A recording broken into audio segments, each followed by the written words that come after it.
también latinoamericana, más influida por la Academia Europea. Las primeras encuestas se hicieron en Estados Unidos a fines del siglo XIX y acertaban perfectamente bien, aunque no tenían ni muestra y eran, desde el punto de vista técnico, un disparate absoluto. Los grandes medios que hicieron esto Avance, fíjate. imprimían millones de cupones, los mandaban por correo No, y supuestamente luego acá. procesaban esa información. No dice. Hay que El decir que hasta micrófono. 1930, Preguntante. por favor, si Héctor Torino puede cerrar su micrófono.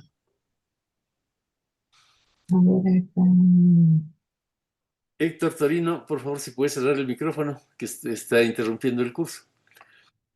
Entonces decía, esas encuestas predecían perfectamente a quién ganaba las elecciones en Estados Unidos.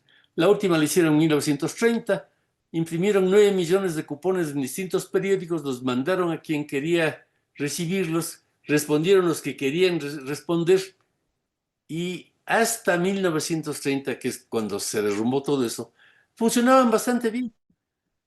¿Por qué? Porque las personas vivían en sociedades inmóviles.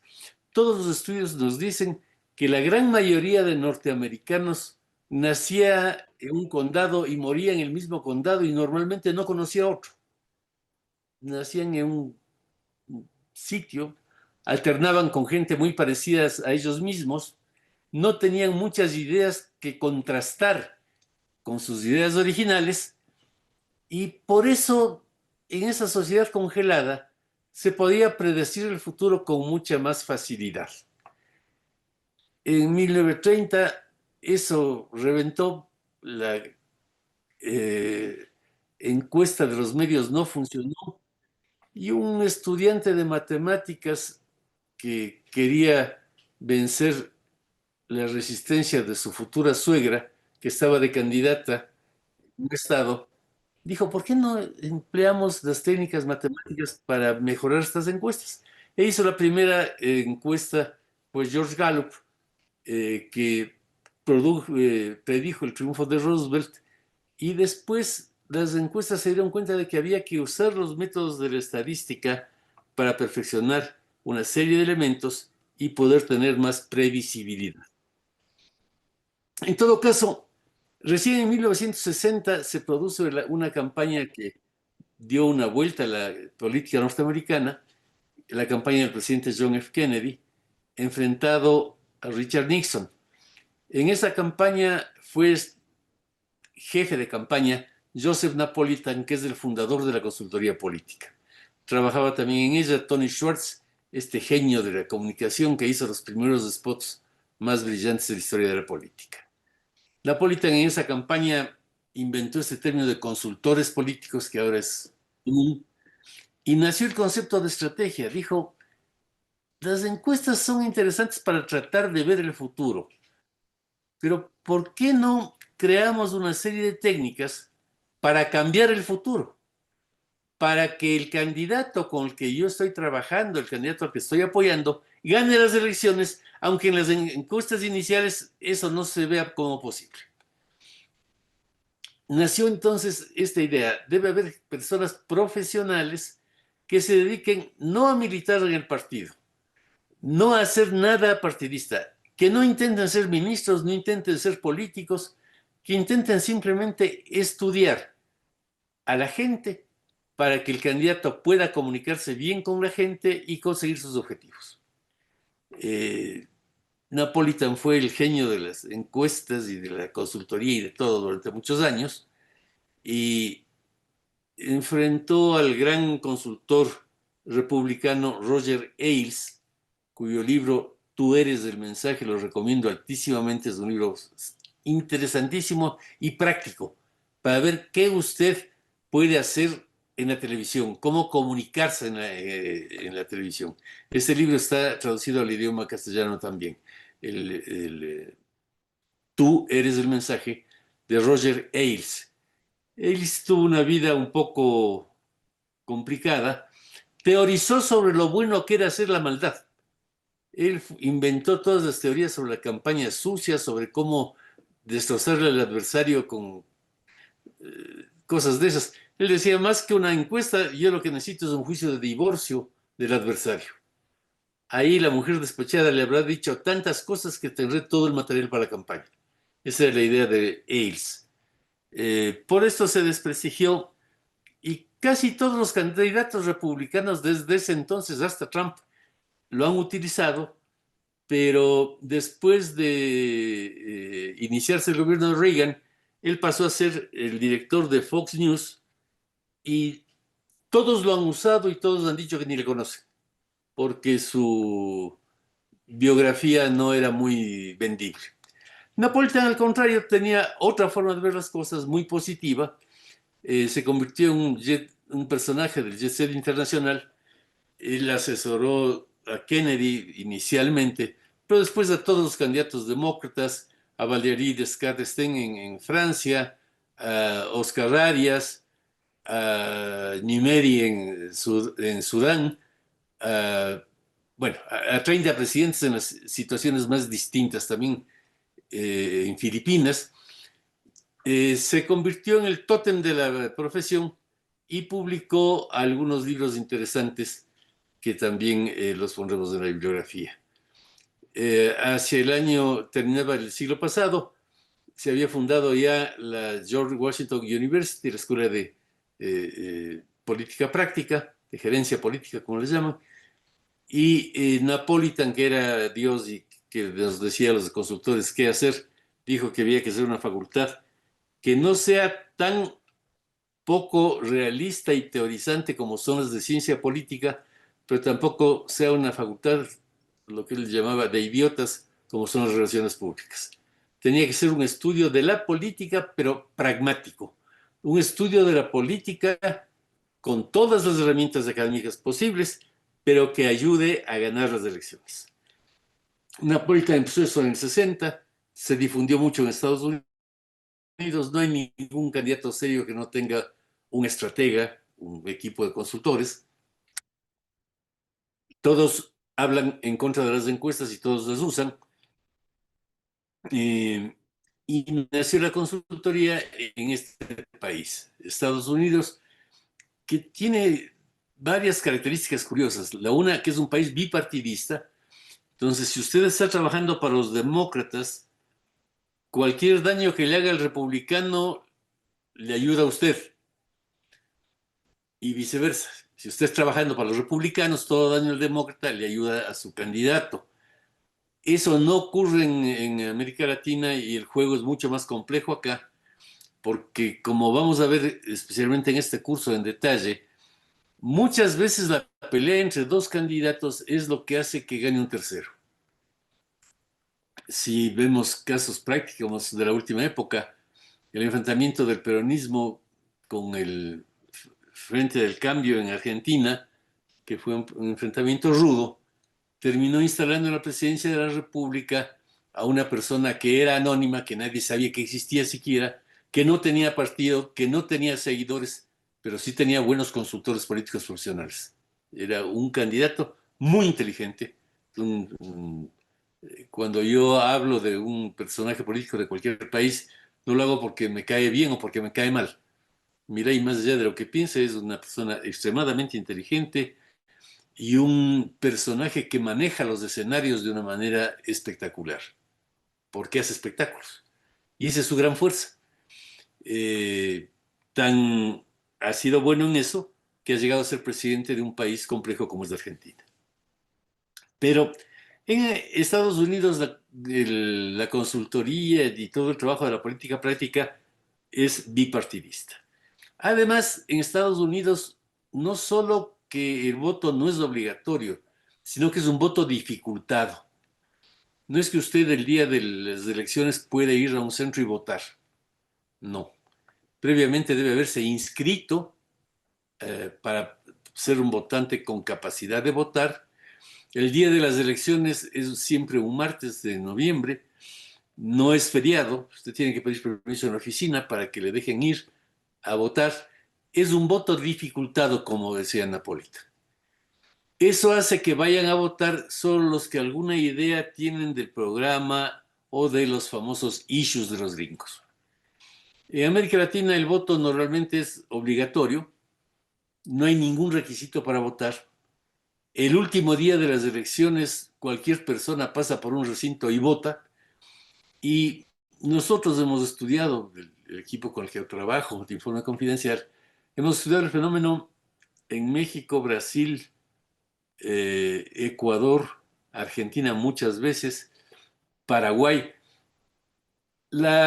Hay un porcentaje aproximadamente de un 20% de ciudadanos que el sábado anterior a la elección no saben por quién votar, están indecisos. Quiere decir que las elecciones en América Latina se deciden ese día. En Estados Unidos eso no es posible porque hubo que inscribirse un mes antes. En América Latina, el señor que pasa por el recinto electoral dice, voy a votar, entra, vota. Y como digo, 20% de esos votantes son indecisos. En la última elección presidencial ecuatoriana, que analizamos muy en detalle, el sábado anterior a la elección, el 20% de los votantes de la candidata correísta decía que no había decidido por quién votar. Prefería votar por Luisa, pero no sé. Y el 20% de los de Novoa también. Lo que quiere decir que esas elecciones que suelen resolverse por 2 o 3% están irresolutas hasta el último momento. Y por eso la estrategia tiene que ser muy cuidadosa hasta el último minuto, porque los votantes que deciden quién será el presidente van a decidirse en la fila cuando van a votar. Esto hay que tomar en cuenta cuando uno trabaja en América Latina. Yo me formé inicialmente en Bariloche, en la Fundación Bariloche, en Argentina. Después me conecté con la comunidad norteamericana profesional, especialmente a través de Ralph Murphy, y hice buena amistad con el gran fundador, con Napolitan, que ya tenía sus años. Cuando Napolitan nos dijo que había que formar una escuela de política práctica en Washington, lo hicimos. El decano Arterton fue el que fundó esta cosa. 3 latinos estuvimos entre quienes ayudamos a formar la escuela, pero siempre fue la preocupación no ser superficiales, analizar la política, usar mucho sobre todo la psicología. La consultoría de fondo usa muchos textos y autores de la psicología norteamericana, no de la que es usual en Argentina, que es psicoanálisis. El psicoanálisis no es práctico. En Estados Unidos hay una enorme cantidad de libros, textos, que lo que están estudiando es la conducta de la gente, cómo la gente funciona, qué es lo que está haciendo. Un libro que lo recomiendo totalmente para ver ese tipo de psicología, que es además un libro apasionante, es El gorila invisible. 3 escuelas de psicología de las más importantes de Estados Unidos decidieron tratar de ver qué es lo que ve la gente. Y lo que descubre el libro es que no vemos lo que está delante de nuestros ojos, sino vemos cosas que socialmente están determinadas que veamos. El libro se llama El gorila invisible porque al principio hace un experimento. Hay jugadores de básquet, unos de blanco, otros de negro, que juegan y usted debe contar cuántos pases hace el equipo de los que visten de blanco. Yo he hecho este ejercicio con algunos presidentes y líderes políticos del mayor nivel en toda América Latina. Bueno, unos dicen 15, otros 16. Y ahí quienes organizan el experimento dicen, ¿y le vio al gorila? ¿Cuál gorila? El que estuvo ahí.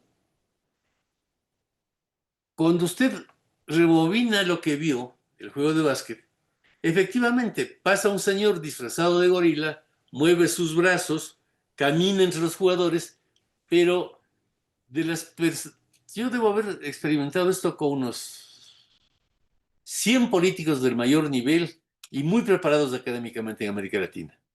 Solamente uno de ellos, extremadamente inteligente y, pues sí, formado en la KGB, hábil para ver cada detalle, le vio al gorila.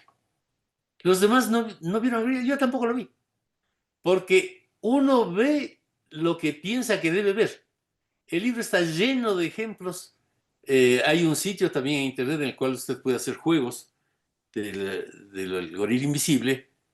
Y ese es un elemento. La gente no ve lo que creemos que ve. En el caso argentino, cuando enfrentamos en la campaña presidencial, nosotros ayudando a Macri y enfrentamos a Scioli, Scioli hizo una gran cantidad de espectaculares, de estas propagandas enormes, a la vera de la ruta que une la ciudad de Buenos Aires con La Plata. Nosotros teníamos ya de antes la teoría de que esas cosas no servían para nada. Citamos personas que encuestaban en los dos extremos de la vía. Pregunta uno, ¿usted vio si hay propagandas espectaculares en la carretera? Sí, muchísimas. ¿De quién son? De Scioli. Efectivamente, nosotros no habíamos hecho ninguna. ¿Y qué dicen las propagandas? No hubo nadie que supiera qué decían las propagandas. Eran muchas propagandas de Scioli. ¿Y usted se siente más inclinado a votar por Scioli por esto o menos inclinado? Menos inclinado, fíjese, el gobernador de la provincia gastando la plata en tonterías. Es un sinvergüenza, ¿para qué mete tanta propaganda? Resultado empírico, que esto es lo que nos diferencia a los consultores políticos de los cientistas políticos que estamos en la teoría. Empíricamente usted comprueba, uno, que la gente sí ve que hay mucha propaganda, dos, que eso le disgusta, y tres, que no recibe ningún mensaje. Consecuencia, para la campaña presidencial de Macri, el equipo estratégico ordenó no hacer ninguna propaganda de ese estilo. Pero además son carísimas. Finalmente usted habrá visto algunas de Macri, porque la desazón de nuestros candidatos a diputados, a senadores, a gobernadores era enorme. Mi provincia está llena de espectaculares y yo no tengo ni una. Científicamente sabemos que no sirve para nada, pero ubicamos sus casas y lo que hicimos fue mandar a hacer unas tantas espectaculares para poner cerca de la casa de los candidatos para que sea una especie de tableta de Valium para que no se angustien mucho. Pero no sirve para nada. No sirve para nada. El tema nuestro es que es una profesión que va a lo concreto. Hicimos una gran cantidad de folletos explicando el programa, pusimos mesas, la gente los recibía, y sobre todo en algunos sitios en los que Macri era muy mal visto, nosotros siempre estamos midiendo. Matt Reese, el gran estratega de la familia Kennedy, decía, en política lo que no se puede contar no existe. Todo hay que contar. Estos folletos se repartían, había gente nuestra ahí registrando lo que pasaba, y en varios sitios el 90% de los folletos iban a la basura inmediatamente, no se leía. El 10% restante tal vez se vería en algún lado, pero era evidente que el costo de esos folletos, del aparataje para repartir los demás, no tenía ningún efecto. Y los consultores somos absolutamente pragmáticos. Nuestra profesión es ganar las elecciones o lograr que el gobierno se conecte bien con la población. Normalmente los consultores no tenemos ideología ni nos metemos en los problemas del gobierno. Estamos al margen. ¿Usted quiere hacer esto? Bueno, medimos, hacemos. Mire, si usted hace esto, va a perder tanto por ciento de votos. Si quiere, hágalo, es problema suyo. Si hacemos tal otra cosa, podemos conseguir votos. Y yo no aconsejo a los consultores profesionales que se conviertan en políticos, que tengan cargos y que entren a disputar poder con políticos. Lo que ha pasado en Argentina ha tenido dos gobiernos con fuerte influencia de consultores, el de Macri en el que estuvimos nosotros y el de Milei en el que están algunos jóvenes muy bien preparados de nuestra oficina originalmente, que tienen esa ideología. Pero cuando Santiago Caputo se convierte en una especie de funcionario importante que disputa pedazos de poder con otros, termina peleándose y termina perdiendo objetividad. El consultor político, para funcionar bien, es mejor que no crea las mismas cosas que el candidato. Es mejor que sea neutro, que no tenga un gran entusiasmo ideológico. Si usted cree que se va a ir al cielo por trabajar en su consultoría política, más bien renuncie por salir al infierno. El consultor debe tener un alto grado de escepticismo para poder chocar, y es bueno que choque con el político, con el candidato, con el presidente. Diga, mira, tú tienes esta idea, me parece perfecto, he medido, he visto, sería un desastre. Pero el consultor por eso no puede ser un cortesano o un funcionario. Se creó toda una leyenda contra los consultores en Estados Unidos y en todo el mundo, porque son personas que cuando les escuchan sus clientes, tienen un acceso al presidente que no tiene nadie. También porque su profesión es encontrar todos los problemas que existen, y hay problemas que no siempre se pueden conversar públicamente. Tuvimos un cliente que fue primero candidato a la alcaldía de la capital de su país, un tipo preparado, inteligente, valioso. Empezamos a hacer la campaña, y al empezar la campaña nosotros decimos siempre al cliente: nosotros vamos a investigar sobre ti todo lo que podamos, y si encontramos cosas desagradables te vamos a comentar que hay tal cosa desagradable que está en la agenda de la gente, para ver cómo nos defendemos. A poco encontramos que este candidato a alcalde de la capital había tenido un hijo clandestino en otra ciudad del país. De esto no sabía ni la esposa, ni los hijos, ni nadie, solamente el hermano, que era quien ya llevaba la mensualidad para el niño. ¿Cómo supieron? Nosotros investigamos todo. Esto se dice. En estos casos, y vamos a ver en el capítulo correspondiente, en la clase 5, cómo afrontar un problema. Esto ocurrió en el siglo pasado, en donde estos problemas eran más graves. Actualmente tener un hijo fuera de matrimonio no llama mucho la atención. En ese tiempo sí llamaba. Él no quería, por razones personales, su familia y demás, que se supiera que existía el niño. Bueno, hicimos focus group para saber cómo reaccionaban los electores frente al tema. Si usted se entera de pronto que su candidato tiene un niño por ahí, ¿esto le haría cambiar de voto? ¿Le fastidiaría? Sí, radicalmente en las mujeres, pero no en el sentido que nosotros creíamos. Nosotros creímos que lo que más les importaría era que cumpla con sus obligaciones económicas, pero no. Los focus todos que se hicieron con mujeres decían: ante todo, le saluda a este niño en el cumpleaños de su padre, le saluda en Navidades, le manda un regalito, le da cariño.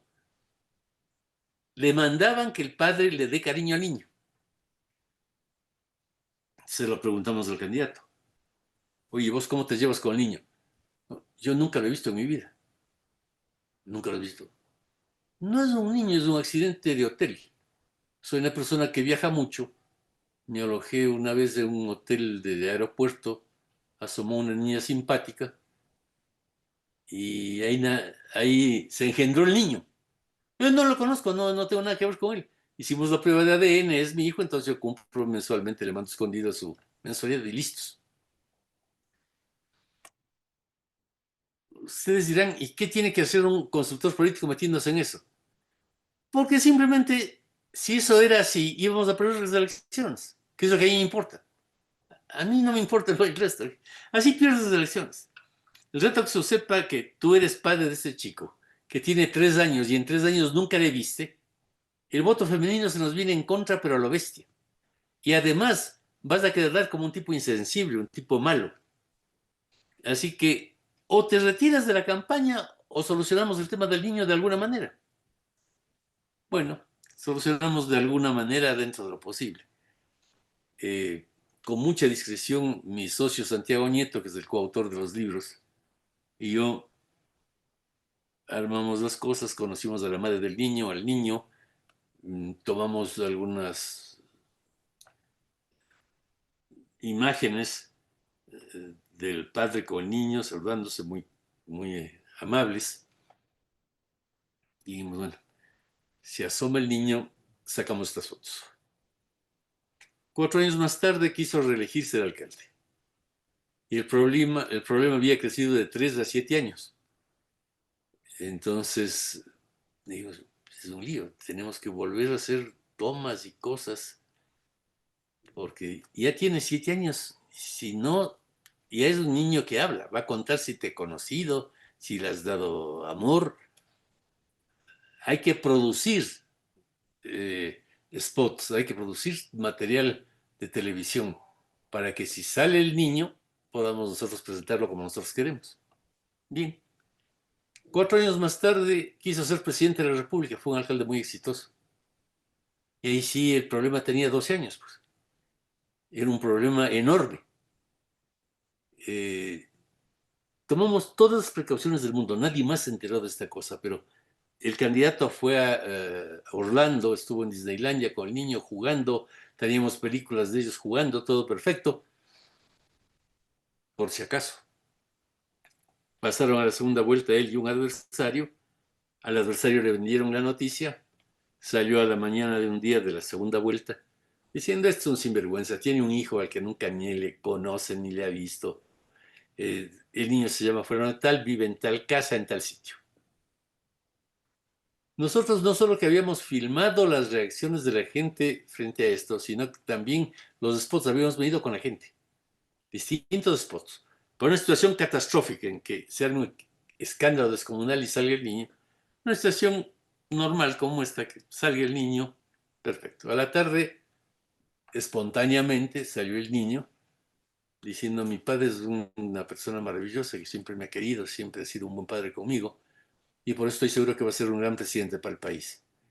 Vi hoy día un señor horrible que trata de meter cizaña y malas ideas en mi familia y creo que deben rechazar a un tipo así. El niño nos produjo 4 puntos de votos. Pero ¿cuándo ocurre eso? Cuando usted tiene estrategia, ubica el problema, ubica cómo manejarlo y lo maneja científicamente, lo maneja midiendo la reacción de las personas, etc. Eso es la consultoría política. La consultoría se creó en Estados Unidos. Hace 30 años fundamos en la George Washington la Escuela de Gerencia Política.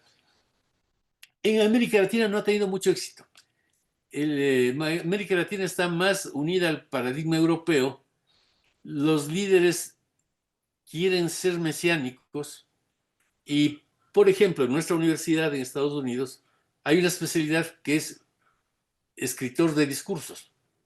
Son las personas que escriben los discursos de los presidentes, de los gobernadores, etc. Pero los discursos que pronuncian los presidentes norteamericanos no son escritos por ellos mismos, sino por especialistas. Porque también es gente de muy alto nivel, no tiene por qué saber de astronomía, de biología y de todo lo imaginable. Hay escribidores de discursos que están especializados en eso y sobre las ideas del presidente escriben el discurso.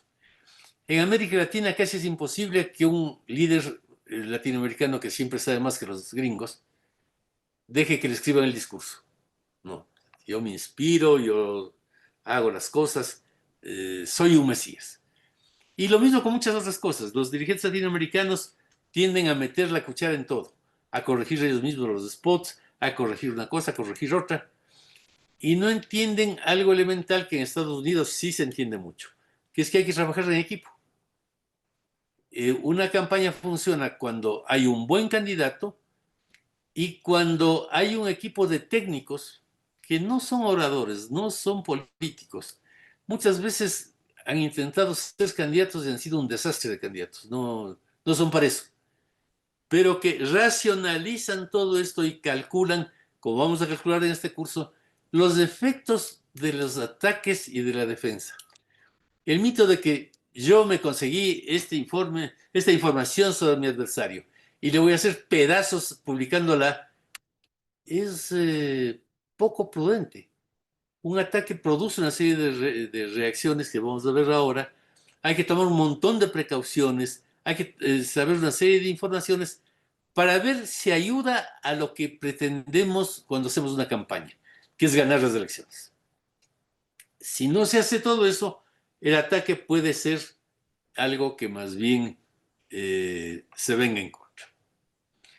En Europa, los últimos años, los últimos 10 años, ha desembarcado la consultoría política epistemológicamente norteamericana. Hay un libro de Giuliano da Empoli, Los ingenieros del caos. Hay una reacción de bastantes teóricos europeos que dicen, pero, ¿qué está pasando? O sea, los electores deberían guiarse por lo que en Estados Unidos se llamó el rational choice. Los electores deberían comparar los programas de gobierno de los candidatos, ver cuál es más conveniente y votar por el más conveniente. Y lo que pasa es que eso es una linda teoría, pero en la práctica no pasa. Los programas de gobierno actualmente no los lee nadie. Nosotros tenemos normalmente por lo menos una o dos campañas presidenciales por año en distintos países. Y en varias ocasiones hemos experimentado, con todo el behaviorismo propio de los gringos, que varios candidatos presidenciales no han leído su propio programa de gobierno. Uno que fue presidente de un país muy importante de América Latina, tuvimos una reunión y estaba furioso y dice, están diciendo que yo he planteado tal tema, es una brutalidad, ¿cómo es posible que me crean a mí, sirviente del imperialismo? Pues, oye, la verdad es que eso está en tu programa de gobierno. No puede estar en el programa de gobierno, pero no es lo que yo pienso. ¿No has leído tu programa de gobierno? A ver, aquí está. Qué brutalidad. ¿Cuál fue el imbécil que puso eso? No sé cuál fue el imbécil que puso eso, pero tú lo aceptaste como programa oficialmente ante el Tribunal Electoral. Es que ¿quién lee programas de gobierno ahora? Yo tengo una formación muy anticuada, tengo un título en filosofía escolástica, entre otras cosas muy modernas. Leo mucho, vivo leyendo, vivo en una biblioteca, pero debo saber que la mayoría de los actuales electores lo que leen son tweets, son mensajitos de 200 palabras. Y ni siquiera eso porque es demasiada palabra. Lo que se ha comprobado ahora con todas las investigaciones de las ciencias de la conducta en Estados Unidos es que la gente tiene su celular, acostumbra a mover los mensajitos uno tras otro, esto. Y si usted, desde su campaña electoral, no logra capturar la atención del ciudadano, los primeros 5 segundos no le van a ver la propaganda. Le pasa. Entonces, si yo empiezo diciendo, buenas tardes, argentinos, soy Jaime Durán Barba, quisiera ser alcalde de la ciudad de Eva, ya se acabó. Aburridísimo el nombre del candidato. No, no tiene sentido.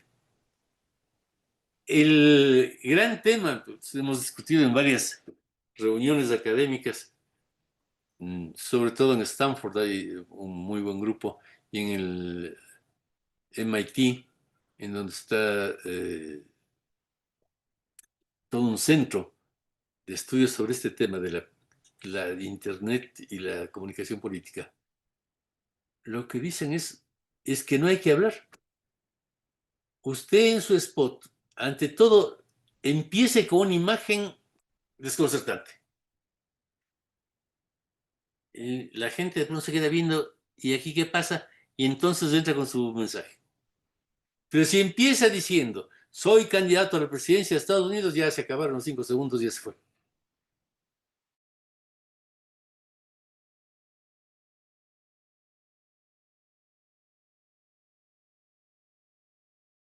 Ahora, si es que eso ocurre en 5 segundos, ¿cuántos votos atrae un buen programa de gobierno como podía pasar antes?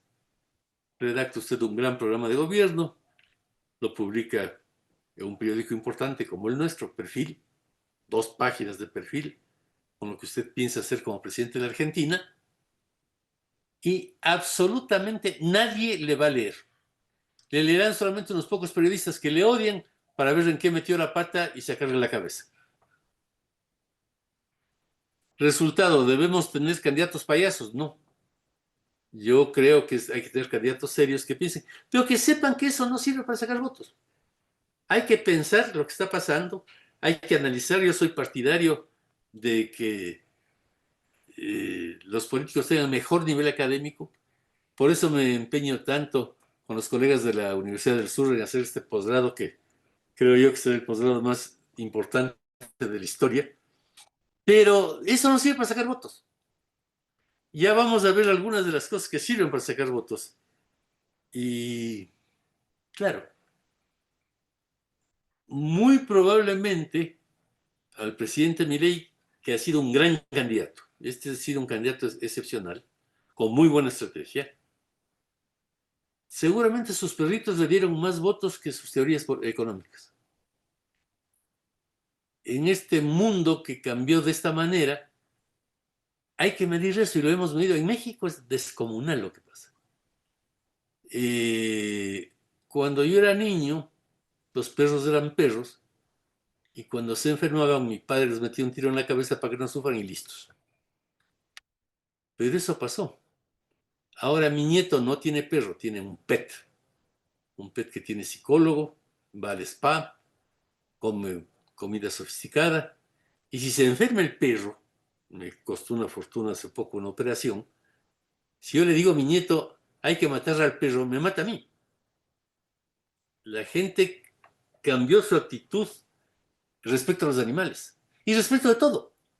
Entonces, cuando Milei decía, siendo candidato en la televisión, que él había dejado de comer con tal de darles un buen alimento a Conan, a su perro, rompía el alma de un montón de gente que decía, qué buen tipo es este, qué bestia. Dejó de comer para darle de comer al perrito. Maravilloso. Es un tipo con buenos sentimientos. Pero eso es propio de esta nueva sociedad que surgió con las computadoras, con el Internet, y se agudizó totalmente con la pandemia. La pandemia obligó a los seres humanos a tomar un curso intensivo de Internet en todo el mundo, y los valores de esta nueva sociedad de la Internet se implantaron con mucho más fuerza. Entonces, hay varios líos en cuanto a las teorías. En la última discusión, en la última elección ecuatoriana, llegaron casi empatados en la primera vuelta la candidata correísta y el candidato Noboa. Yo tengo buena relación en Argentina también con gente muy de izquierda que me decían, se fregó Noboa, porque el que quedó tercero con 5% es indio, y los indios son de izquierda. Bueno, esa es la teoría. Pero en el Ecuador hay un pequeño grupo de indígenas, líderes, que creen en Mariátegui, lo cual es bastante anticuado realmente. Pero la masa de indígenas tienen celular, tienen internet, hacen negocios por WhatsApp, están en otro siglo. ¿Y a qué recurrimos los consultores siempre? A la práctica. ¿Cómo votaron las provincias indígenas en las últimas elecciones? Votaron abrumadoramente por Guillermo Lazo, banquero, según las teorías ideológicas de la extrema derecha. En la primera presidencia de Noboa, por Noboa. Iban a votar por Noboa. Iban a votar por Noboa, y los indios no son herramientas de teorías que no tienen que ver con ellos, porque yo he tratado mucho con indígenas, nací en una zona del Ecuador en que hay muchos indios, en la sierra. Ellos tienen su cultura, su forma de ver el mundo, su riqueza, una riqueza cultural maravillosa, que no tiene por qué someterse a las ideas que produjo un alemán muy inteligente, asustado por la revolución industrial a principios del siglo XIX. no tiene nada que ver. Estos viven en otras cosas. Entonces, si usted tiene la mentalidad de consultor político y le dicen, los indios van a resolver esto, bueno, estudiemos cuáles han sido sus comportamientos, qué han hecho, cómo viven, qué valores tienen. Cuando entran a la red, porque eso se puede ver, hay herramientas. ¿Cuántos indios entran a preguntar algo sobre Marx o la izquierda? Nosotros lo hicimos, investigamos eso. 0 indios entraban por eso. 0. Estaban más interesados en vender in advance, por adelantado, sus productos en tiendas europeas que están fascinadas de comprar productos de los indígenas. Pero entre Marx y una buena venta de tejidos de llama o de alpaca, están interesados en eso. No tienen por qué interesarse en Marx tampoco.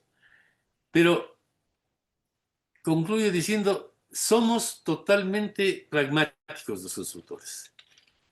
Y los políticos no siempre entienden la importancia de ese pragmatismo.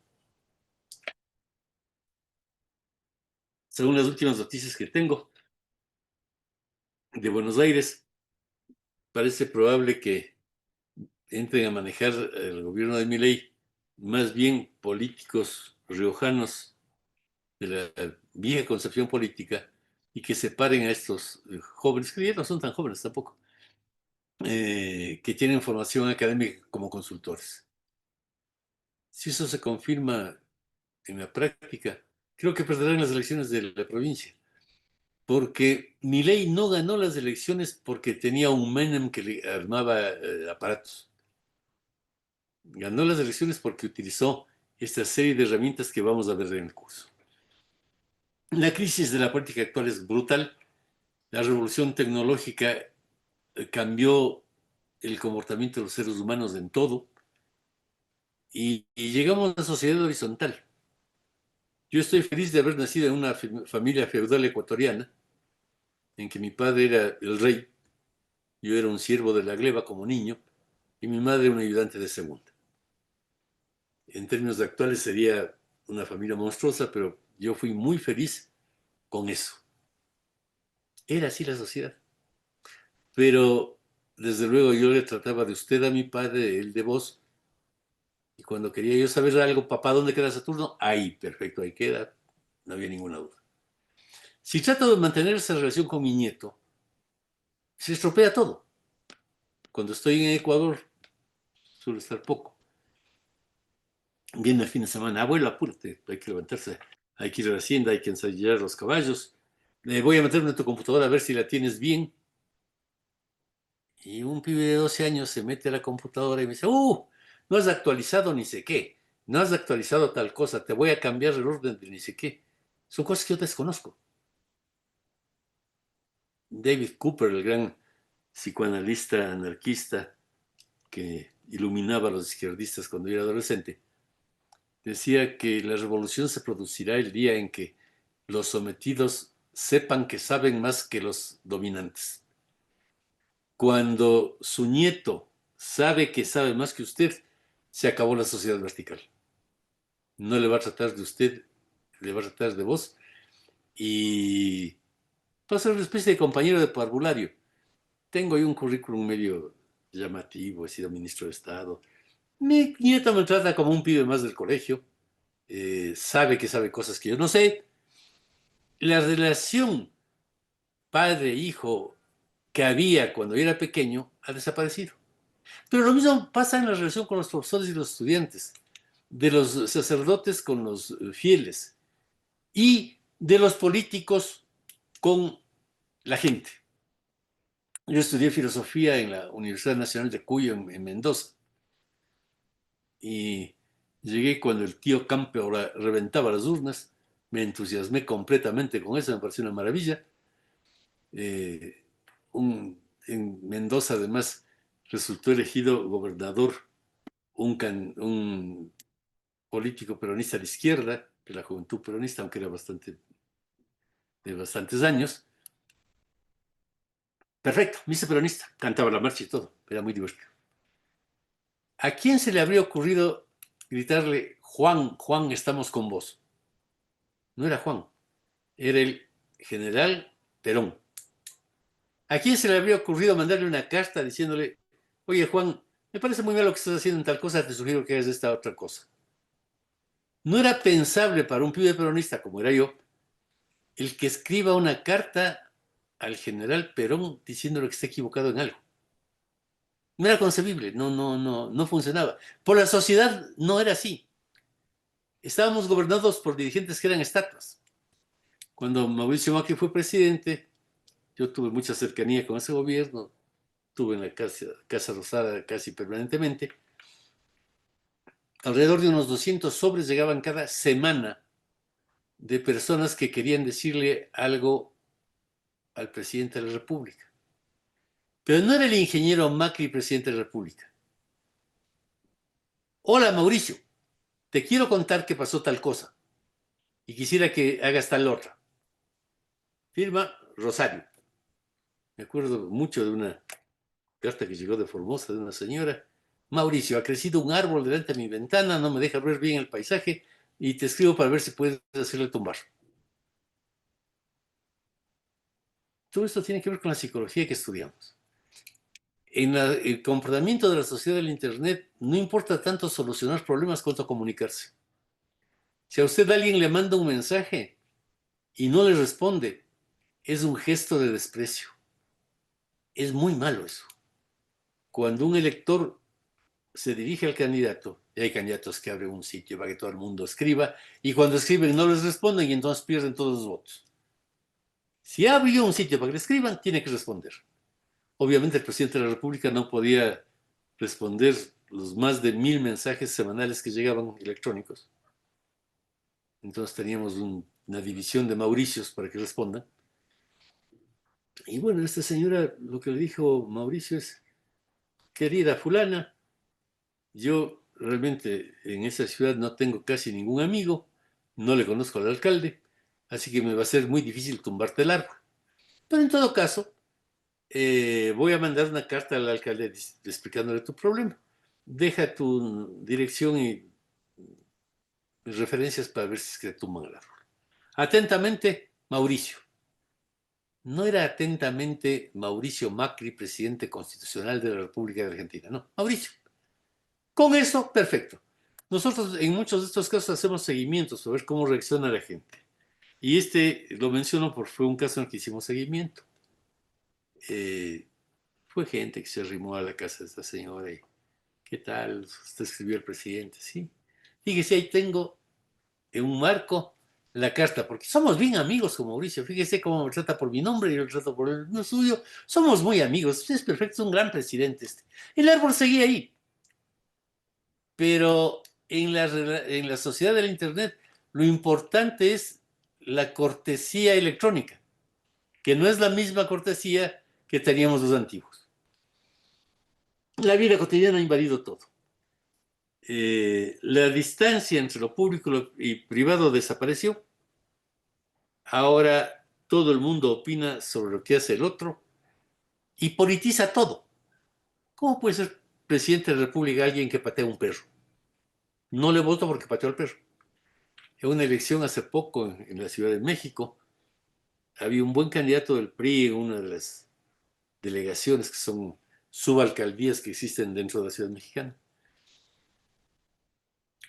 Este buen candidato tenía un hijo que había sido cazador y ponía en Facebook fotos. Él matando un venado, él con un conejito. Él no faltó el comedido que encuentre eso, porque es otra cosa terrible. En la sociedad del Internet todos vivimos en vitrina, todos. Y cualquier cosa van a saber porque hay miles de personas que están navegando, buscando, y bueno, supieron que el chico este mataba animalitos. Primero le pidieron que baje al chico su página de Facebook. El chico era un joven que dijo, ¿y por qué yo qué tengo que ver? Yo no soy candidato, a mí me gusta matar animales y listos. Bueno, empezaron a haber manifestaciones que iban a la casa de este pobre hombre a tirarle piedras y fregaron tanto la vida que tuvo que renunciar a la candidatura porque el hijo mataba animalitos. Porque la vida cotidiana invadió todo y la política invadió la vida cotidiana a su vez. usted no puede hacer determinadas cosas y cuando tiene expertos manejando su campaña, consigue votos de maneras inesperadas. Trump es un hombre muy rico, no es un tipo muy simpático. Pasa eso con los candidatos que son muy ricos. Pero en estos casos hay que tener más cuidado que nunca en no producir reacción en la gente. Cuando él fue a McDonald's diciendo que había un letrero ahí buscando empleados y que quería el empleo, todo eso está medido, se sabe por qué lo hace, cómo lo hace. Vamos a ver después algunas cosas sobre los perros y los gatos, que fue otro gran truco de él para conseguir votos. Pero dice, bueno, pero usted, para ser presidente del país más importante de la Tierra, va a ir a freír papas en el McDonald's y atender en la ventana a los carros que vienen a comprar hamburguesas. Eso nunca habría hecho Kennedy, menos Nixon, Bush. Trump es una persona de esta etapa, tiene sus años, pero es un tipo que entiende que eso es bueno hacer y ya veremos, porque vamos a estudiarle bastante a Trump en el curso, muchas cosas de las que él hace y que a quienes tenemos una educación tradicional nos vuelven locos, son propios de la sociedad del espectáculo. Entonces llegó a la presidencia y anunció que anexaría a Canadá a Estados Unidos. Para quien haya estudiado ciencia política, decir eso no puede ser más brutal. Solo un burro puede decir eso. No hay ningún problema. Será el Estado 51 de la Unión. Yo he dado clases en la Universidad de York, conozco algo Canadá, y los canadienses tienen una estima por su país enorme y un marcado desprecio por los norteamericanos. En Canadá siempre le dicen a usted, nosotros hablamos inglés, los norteamericanos hablan American. No les creen iguales, menos para ser provincia. Pero Trump lo hace porque es esta nueva generación en la que la posverdad está metida en todo. También anunció que anexaría Groenlandia, que es una provincia danesa desde hace 1000 años, que podía ser un resort en Gaza. Y uno dice, eso no podía haber dicho ningún presidente norteamericano de los antiguos, que creían en un orden internacional. Pero la vida cotidiana invadió todo y todo quedó empequeñecido. Las palabras tienen una enorme crisis.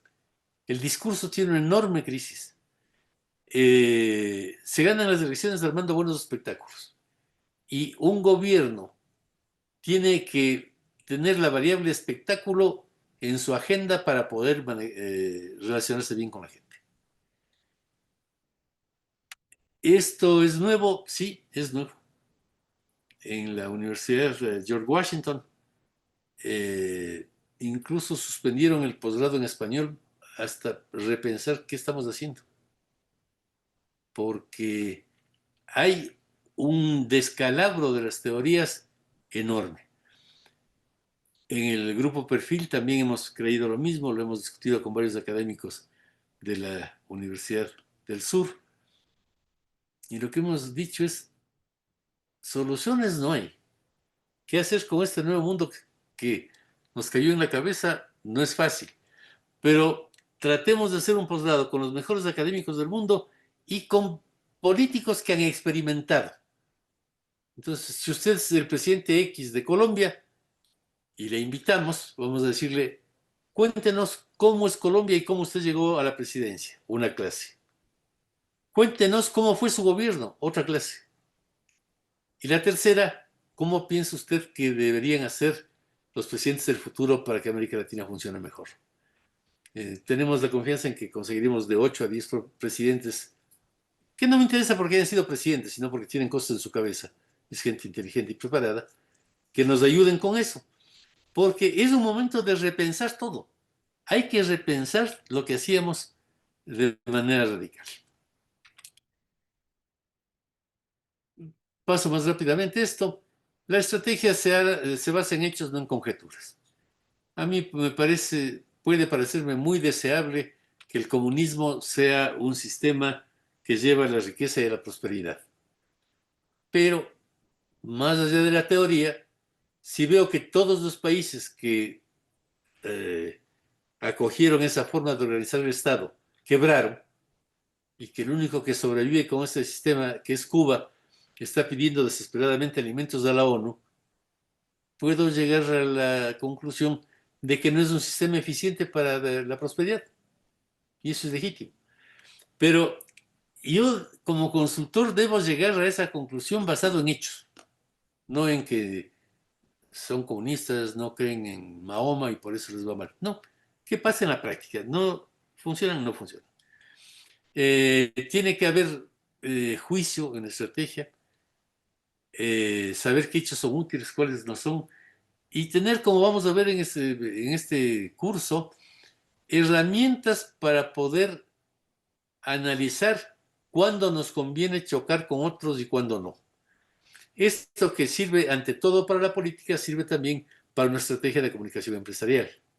Usted debe saber con quién chocar, cuándo chocar, porque si hace lo que están haciendo algunos presidentes de América Latina e hicieron otros, como lo hizo Correa en Ecuador, lo hizo Maduro en Venezuela, lo hizo Cristina en Argentina, lo hizo Evo en Bolivia.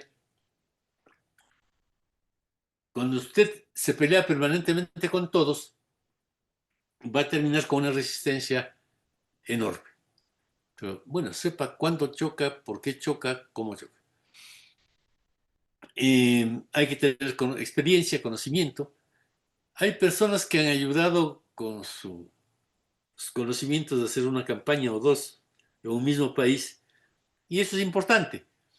Pero los consultores que tienen más cartel son personas que han participado al menos en 10 o 20 campañas.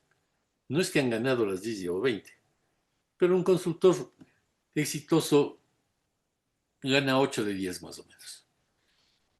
Pero si tiene experiencia, aprende muchísimo.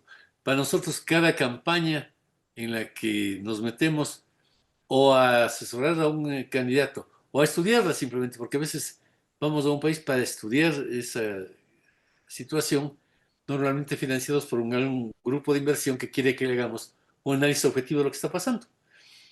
Pero hemos estado en la mayoría de países de Sudamérica y en México y en Estados Unidos, y hemos acumulado mucha experiencia, mucho conocimiento, porque en el fondo somos más parecidos de lo que creemos, sobre todo los latinoamericanos.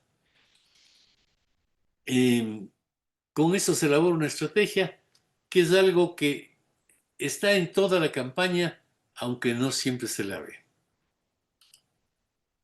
A ver, estamos con 9. Sí, vamos a terminar con lo teórico nomás.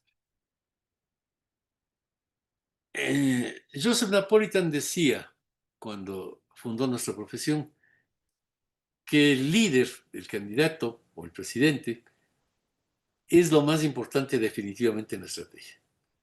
Si el líder no es el adecuado para ese momento, estamos fritos.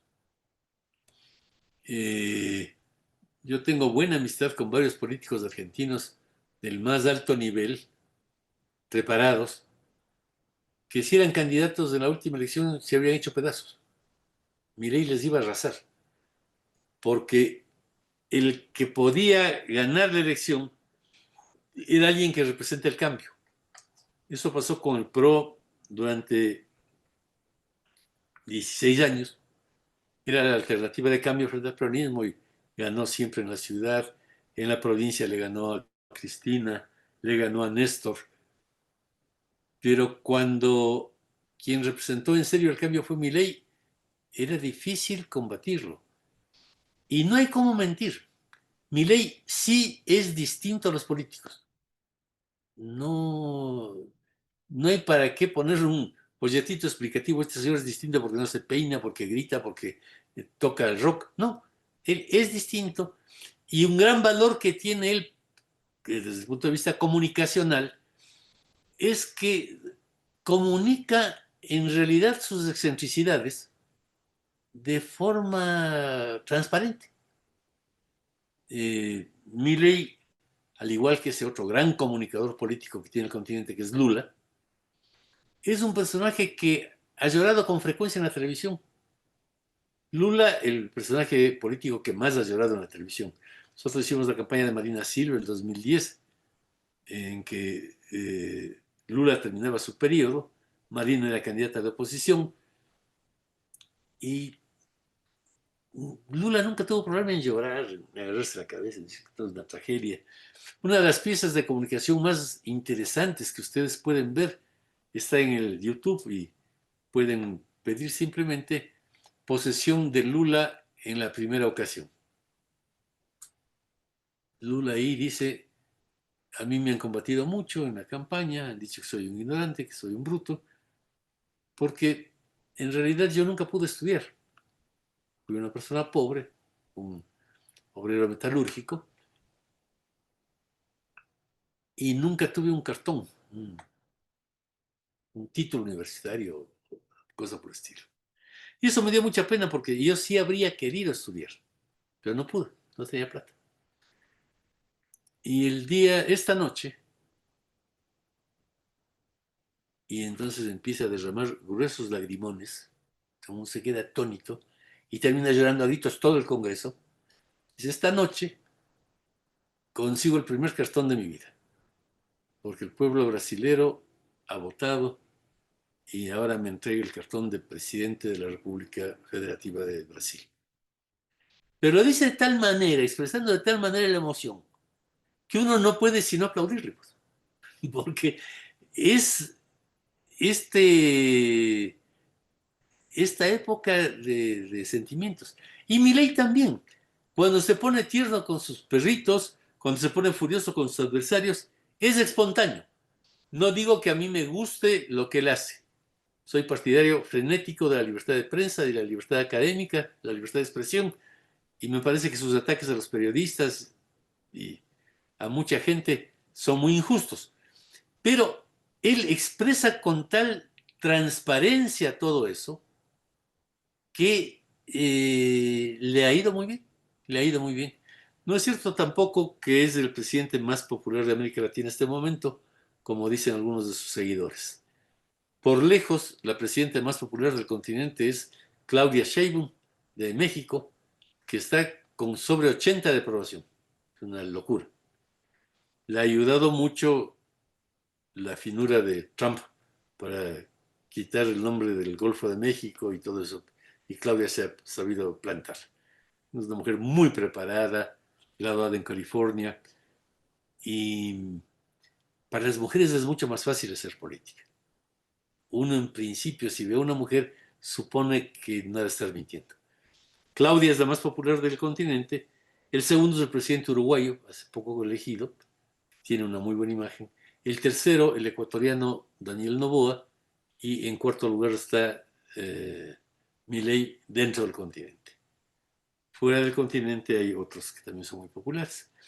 Pero la comunicación política consiste en pequeños hechos que se acumulan en una determinada dirección.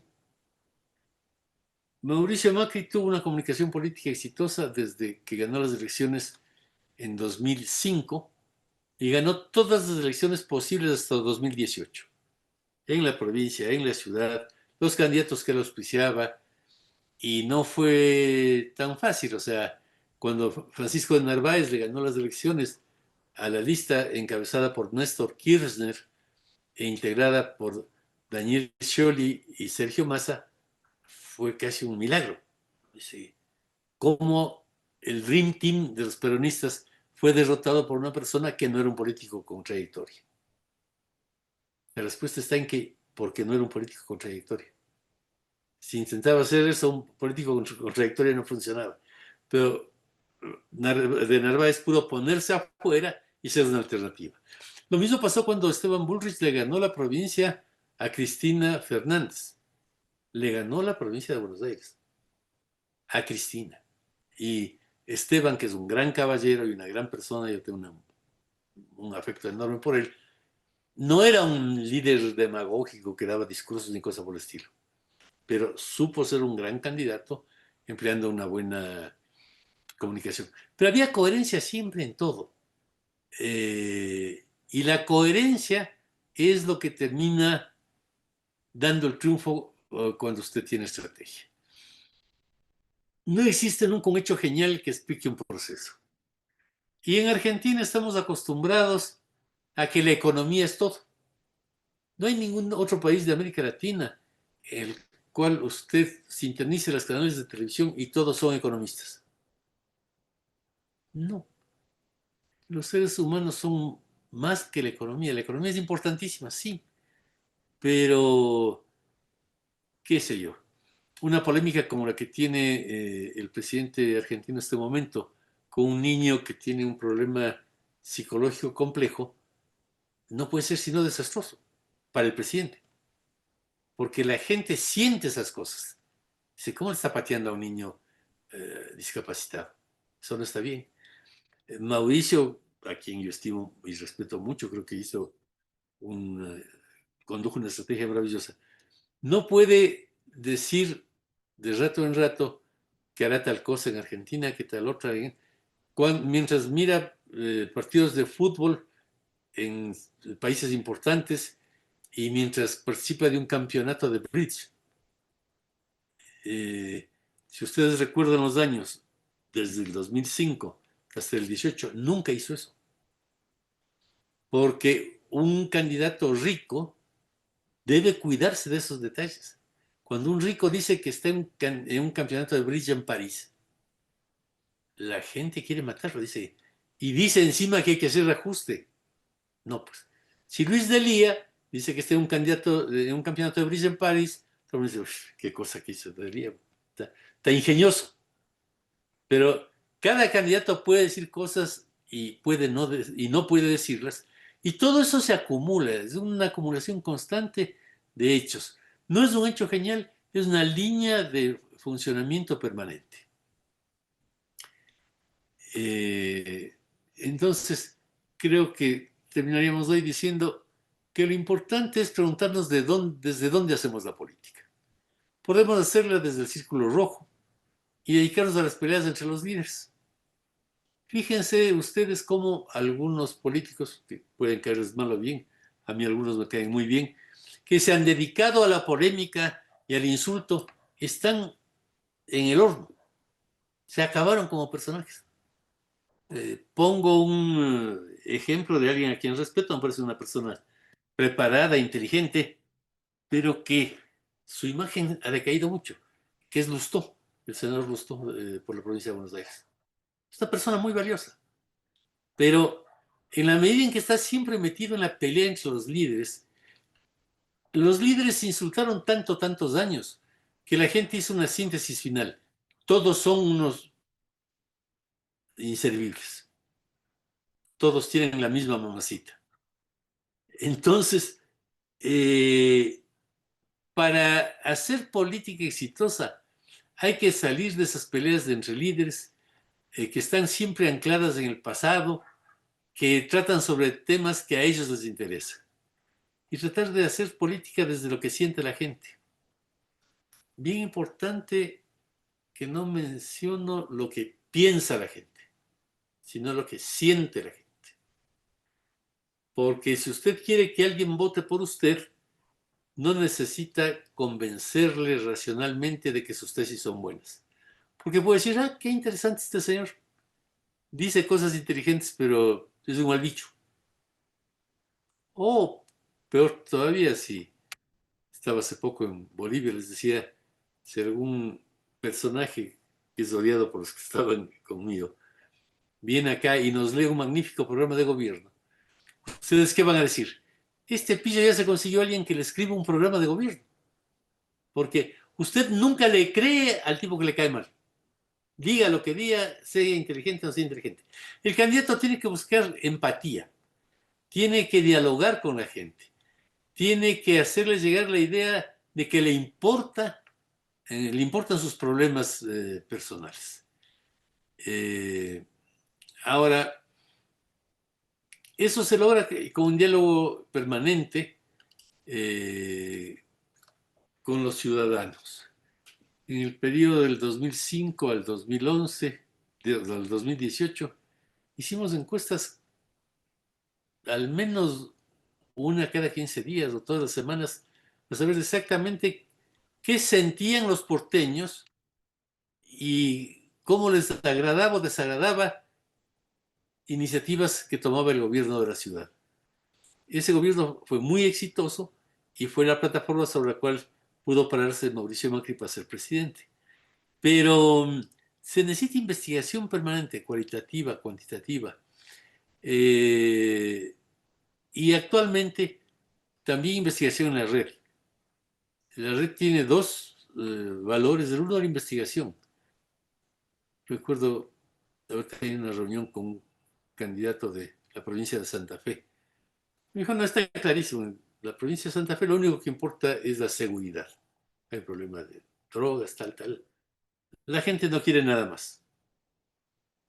Que mira, hagamos un experimento. Hay como entrar al Google y al YouTube y ver cuántos santafesinos que ingresaron a las dos plataformas, Google y YouTube, preguntaron por seguridad. Y ahí vemos si en realidad toda la gente está interesada por seguridad. Se fue desconcertado el amigo porque nadie había preguntado por seguridad. Nadie. Entonces, ¿qué es lo que ocurre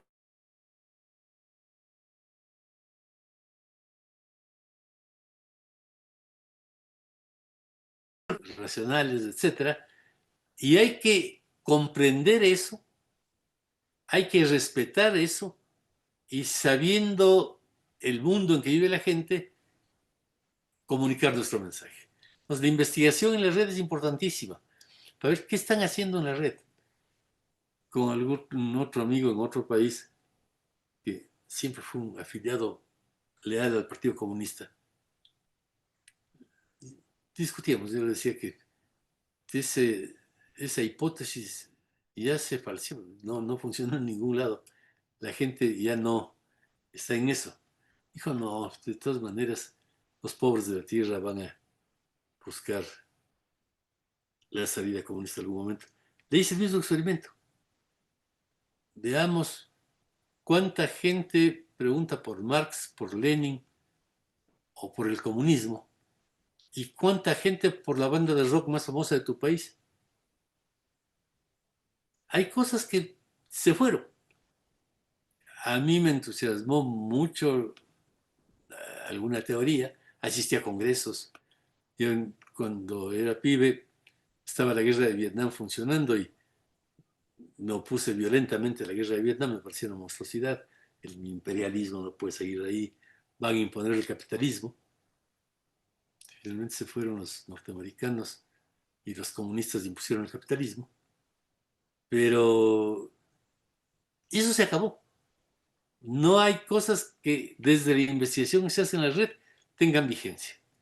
Y la otra, la red como elemento de comunicación, sobre eso vamos a volver enseguida, es algo inmanejable, es algo que no sirve para manipular nada, porque es incontrolable, pero que llega a la gente mucho más que los medios de comunicación tradicionales. Ahora, si ustedes ven los canales de televisión y los periódicos, más bien son ellos los que recurren a las redes. No es que un tiktokero quiere que le publiquen en La Nación que existe, sino que sus locuras terminan siendo publicadas por los periódicos tradicionales. Bueno, hemos llegado al límite de la clase de hoy y estaba programado seguir con el tema de el ataque en la época del espectáculo, para ver en definitiva algunos casos, por un lado ver qué pasa con la época del espectáculo y ver algunas cosas de las campañas de Trump, de Correa, de Milei, de Zelensky, que han sido las más exitosas utilizando estas herramientas. Bueno, les agradezco mucho por haber asistido y nos vemos el próximo miércoles. Buenas tardes.